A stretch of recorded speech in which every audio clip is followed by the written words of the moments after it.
Everybody's got a song inside. Everybody's got a sunny side. Sure as every ocean's got a tide. Everybody's got a song inside.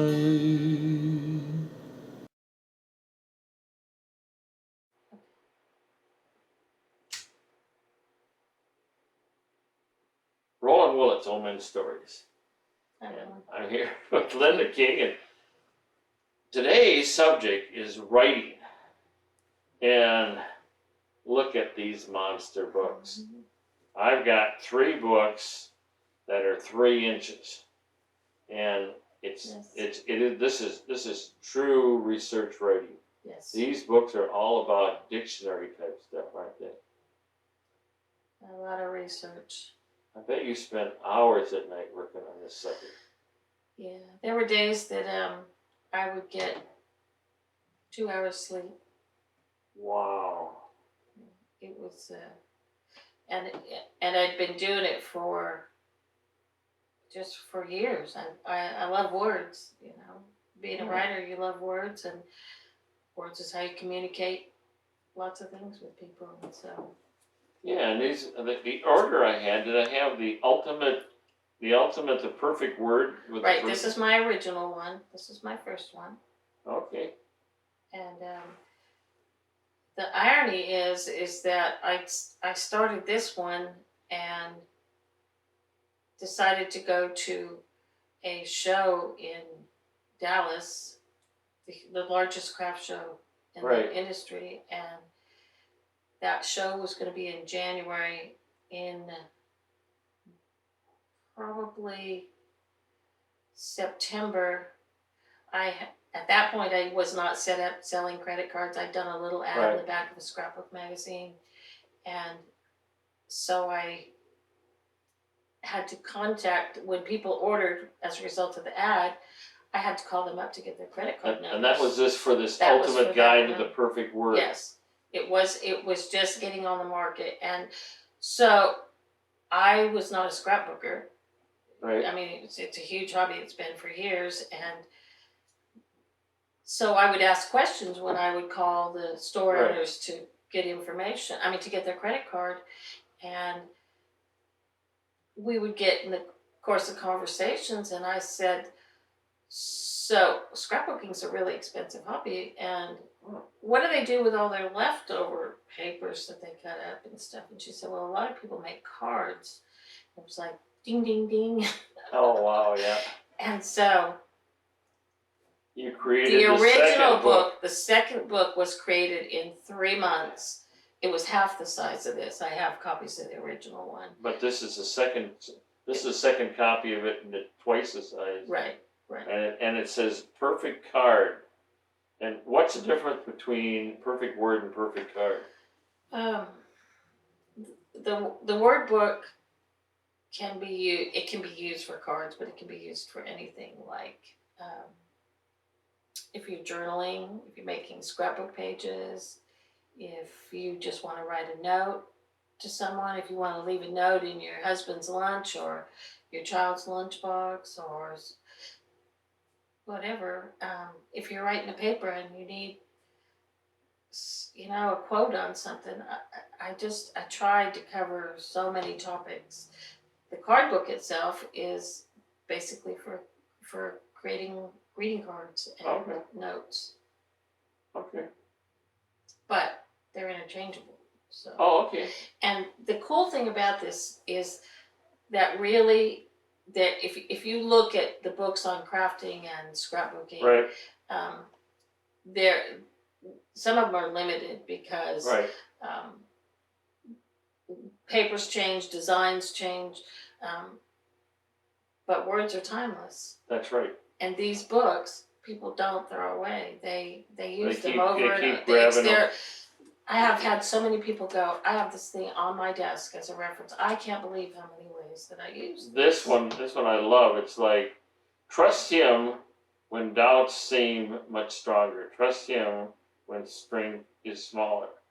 Trust him when simply to trust him may be the hardest of all. And that's really cool. That's- I could give that to my wife.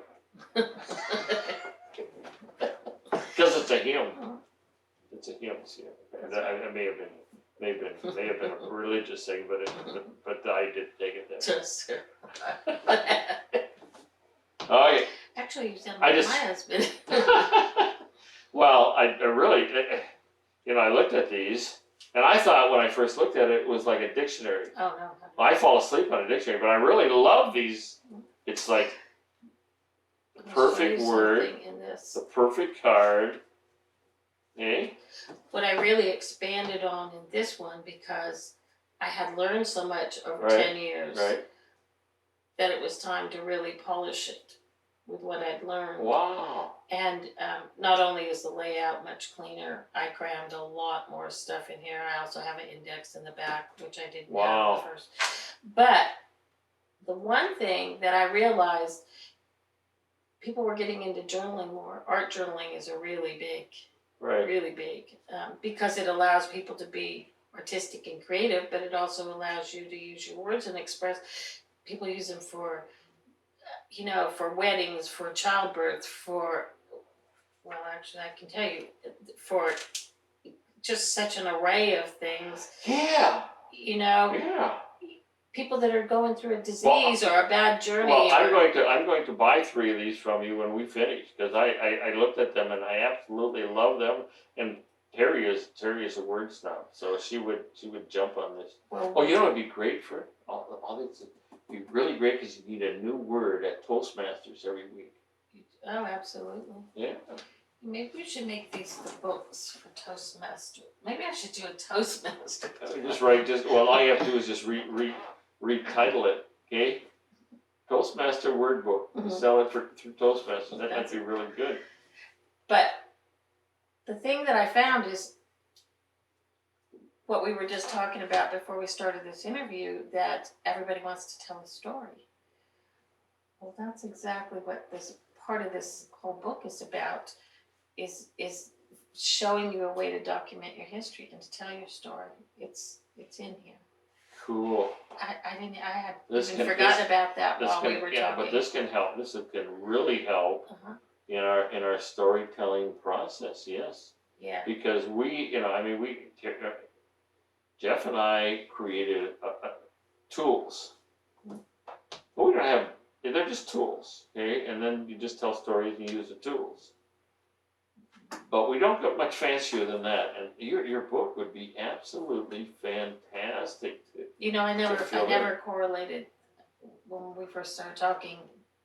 The books connected all of this. Just you have so much. Your wife just said it out there. Everything happens in the exact timing it's supposed to happen. Exactly. Yeah. Exactly. And we all have that.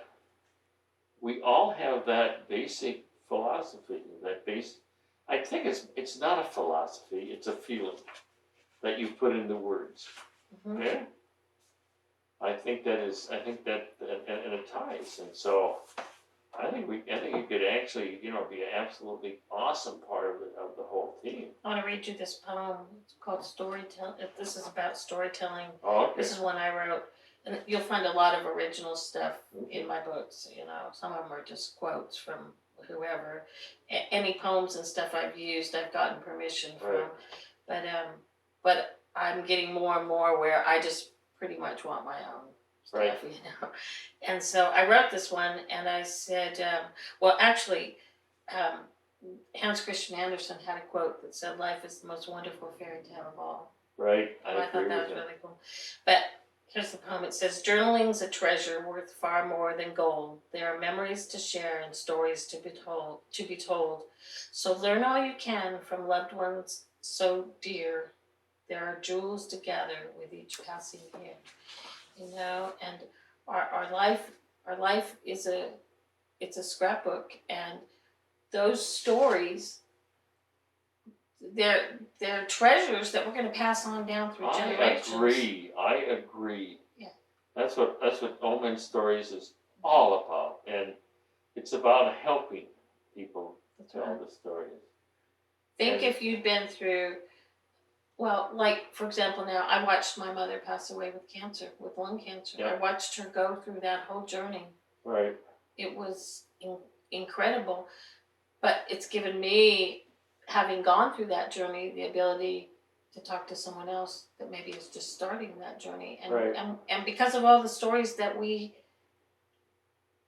happen in our life, that we create or Right. that are thrust upon us, they're there to help somebody else. They're not there for any reason.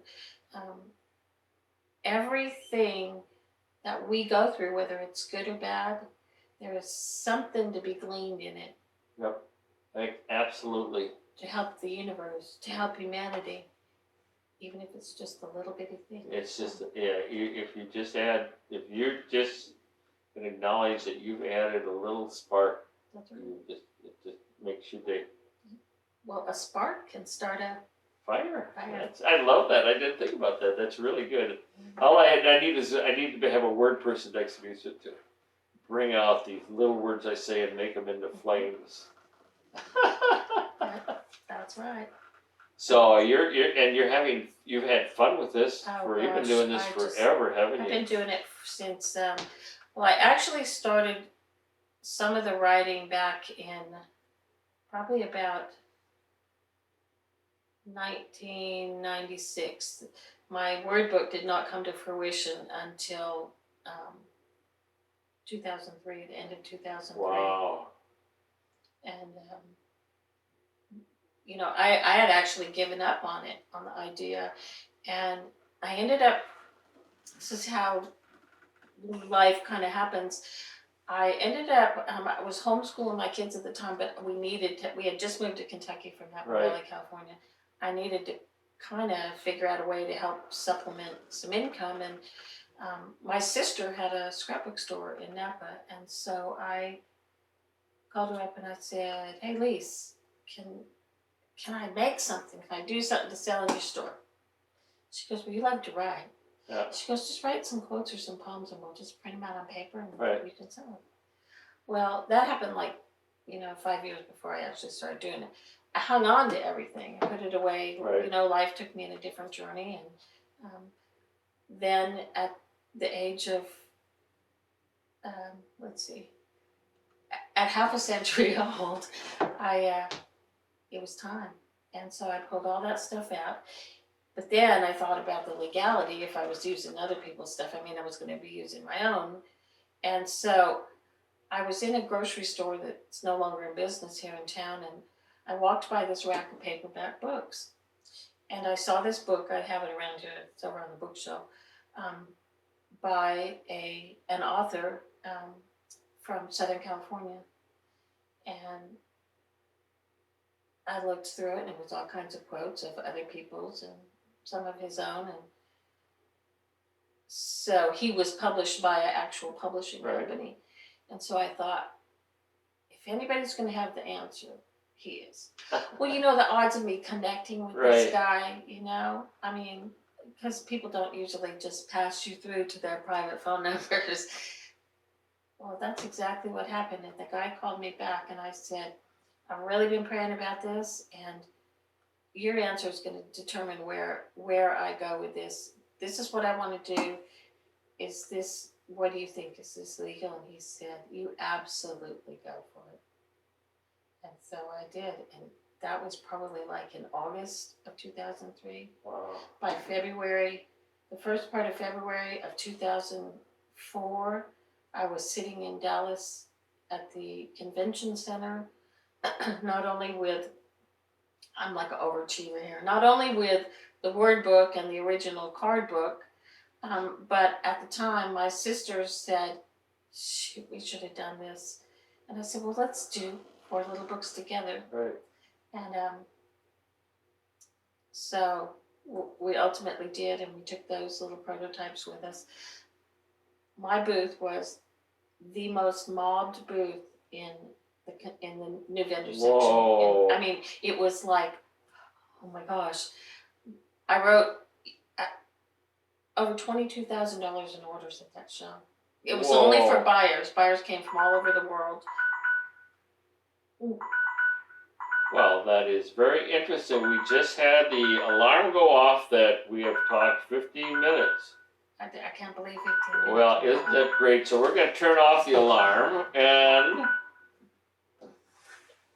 that was fun. I love the alarm. If you don't have something happening in omen stories interrupt, it's not a good omen story. So we're going to end here with Okay. and Linda King may easily join the crew of omen stories. Sure as every ocean's got a tide, everybody's got a song inside.